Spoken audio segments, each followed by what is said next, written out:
ಛತ್ತೀಸ್ಗಢದ ಜಸ್ಪುರ ಜಿಲ್ಲೆಯ ವಸತಿ ಶಾಲೆಯಲ್ಲಿ ವಿದ್ಯಾರ್ಥಿನಿಯೊಬ್ಬಳ ಶವ ಪತ್ತೆಯಾಗಿದೆ. ಲೈಂಗಿಕ ಕಿರುಕುಳ ನೀಡಿದ ಬಗೆಗೆ ಕಾಗದ ಸಿಕ್ಕಿದ್ದರಿಂದ ಪ್ರಿನ್ಸಿಪಾಲ್ರನ್ನ ಬಂಧಿಸಿದ್ದಾಗಿ ಎಸ್ಪಿ ಶಶಿಮೋಹನ್ ಸಿಂಗ್ ತಿಳಿಸಿದ್ದಾರೆ.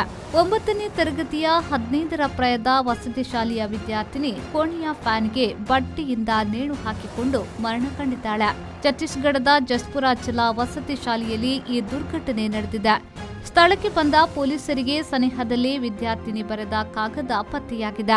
ಬಾಲಕಿಯು ತೀವ್ರ ಲೈಂಗಿಕ ಕಿರುಕುಳಕ್ಕೆ ಒಳಗಾಗಿರುವುದು ಆ ಬರಹದಿಂದ ಸ್ಪಷ್ಟಗೊಂಡಿದೆ. ಪ್ರಕರಣ ದಾಖಲಿಸಿಕೊಂಡು ಪೊಲೀಸರು ಪ್ರಿನ್ಸಿಪಾಲ್ರನ್ನ ಬಂಧಿಸಿದ್ದಾರೆ. ತನಿಖೆ ಮತ್ತು ವಿಚಾರಣೆ ಮುಂದುವರೆದಿದೆ. ಮ್ಯಾಜಿಸ್ಟ್ರೇಟ್ ಮಟ್ಟದ ತನಿಖೆಗೆ ಆದೇಶ ನೀಡಿರುವುದಾಗಿ ಸಹ ವಿಭಾಗೀಯ ಮ್ಯಾಜಿಸ್ಟ್ರೇಟ್ ಪ್ರದೀಪ್ ಪುರಾತಿಯಾ ತಿಳಿಸಿದ್ದಾರೆ. ಶಿಕ್ಷಣ ಇಲಾಖೆ, ಬುಡಕಟ್ಟು ಇಲಾಖೆ ಮತ್ತು ಪೊಲೀಸ್ ಇಲಾಖೆಯ ಜಂಟಿ ಸಮಿತಿ ಕೂಡ ವಸತಿ ಶಾಲೆಯ ಸಮಗ್ರ ತನಿಖೆಗೆ ರಚಿಸಲಾಗಿದೆ. 22 ಗಂಡು 11 ಹೆಣ್ಣು ವಸತಿ ಶಾಲೆಯಲ್ಲಿ ಇದ್ದಾರೆ. ಆದರೆ ದಾಖಲೆಯಲ್ಲಿ ನಕಲಿಯಾಗಿ 126 ವಿದ್ಯಾರ್ಥಿಗಳು ಇರುವುದಾಗಿ ತೋರಿಸುವುದು ಆರಂಭಿಕ ತನಿಖೆಯಿಂದ ತಿಳಿದು ಬಂದಿದೆ.